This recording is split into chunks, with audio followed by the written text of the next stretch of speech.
Berdasarkan kepercayaan di masyarakat dan anggapan umum orang Jawa bahwa presiden-presiden terdahulu seperti Soekarno dan Soeharto diyakini memiliki piandel atau pusaka-pusaka sakti yang mampu melanggengkan kekuasaan dan wibawanya. Benarkah kepercayaan itu? Sejauh mana kebenarannya? Sebuah misteri legendaris tentang pusaka sakti sering admin dengar.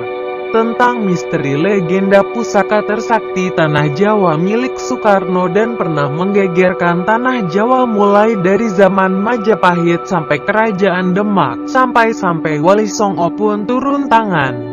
Misteri pusaka tersakti di Tanah Jawa ini bukanlah keris Empu Gandring, ini keris yang lebih dahsyat lagi. Menurut kepercayaan sebahagian orang Jawa, seorang pemimpin tidak akan kuat menduduki kursinya bila tanpa didukung piandel dan pusaka-pusaka sakti. Sejauh mana kebenaran dari kepercayaan ini bagi kebanyakan masyarakat di Indonesia, khususnya Jawa, ini bukan hal aneh lagi. Kepercayaan yang tidak diketahui sejak kapan berlaku itu dianggap suatu keharusan bagi setiap pemimpin bila tak ingin tahtanya segera jatuh. Yang pasti, ini bukan hanya cerita para raja dan sultan di masa lalu, tapi para elit politik sekarang pun masih banyak yang mempercayai kekuatan atau tua pusaka-pusaka sakti dengan berbagai bentuknya. Ada yang meyakini bahwa pusaka tersakti yang bisa membantu melenggangkan kekuasaan setingkat pimpinan negara atau presiden adalah keris Nogososro, keris sakti di Tanah Jawa,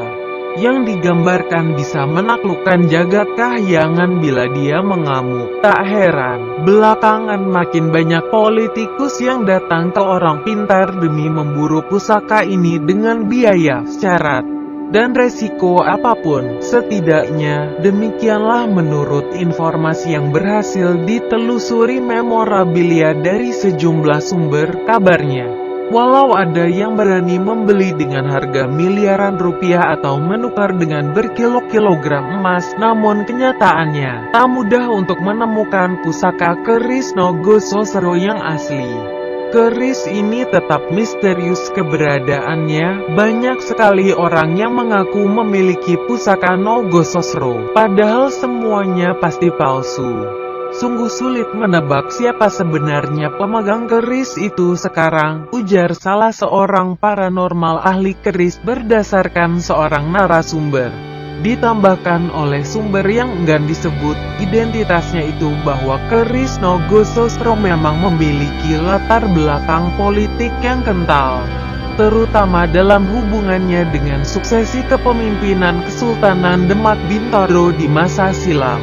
Pada dasarnya, keris Nogososro merupakan pesanan dari Sultan Trenggono untuk menentukan calon penggantinya. Karena ada terah keturunan yang dipandang memiliki kapabilitas dan akseptabilitas yang sama untuk menduduki kursi kepemimpinan setelah dia wafat imbuhnya. Dalam sejarah dinyatakan bahwa dua terah Kesultanan Demak yang memiliki peluang untuk menjadi pemimpin pasca Sultan Trenggono yakni terah Sidolepen yang diawali oleh Haryo Penangsang dan terah Trenggono. Kedua terah tersebut sesungguhnya adalah masih bersaudara. Berawal dari persoalan itu, maka para wali mengusulkan kepada Sultan Trenggono untuk memesan keris Nogososro sebagai pusaka andalan sekaligus sebagai media sayembara yang kira-kira berisi siapa yang mampu memegang atau menguasai keris tersebut, dialah yang berhak menduduki tahta. Ternyata sayembara itu dimenangkan oleh Joko Tingkir atau Hadiwijoyo, anak angkat Sultan Trenggono. Sejak saat itu, keris Nogososro menjadi legenda masyarakat.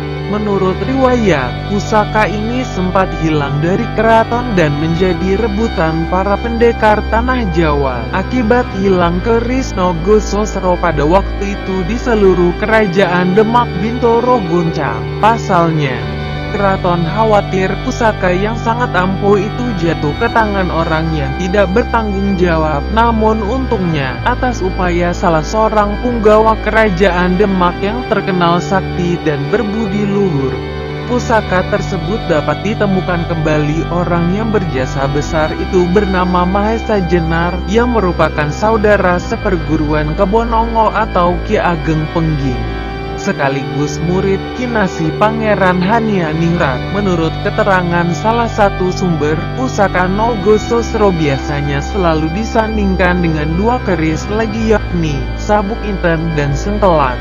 Sabuk Inten untuk kewibawaan, sedang Sengkelat untuk pamukten. Namun dari sekian keris yang ada, keampuhan Nogososro tak ada yang mampu menandinginya. Dengan sawapnya, keampuhan pusaka yang lain dapat tertindih, bahkan hilang sama sekali.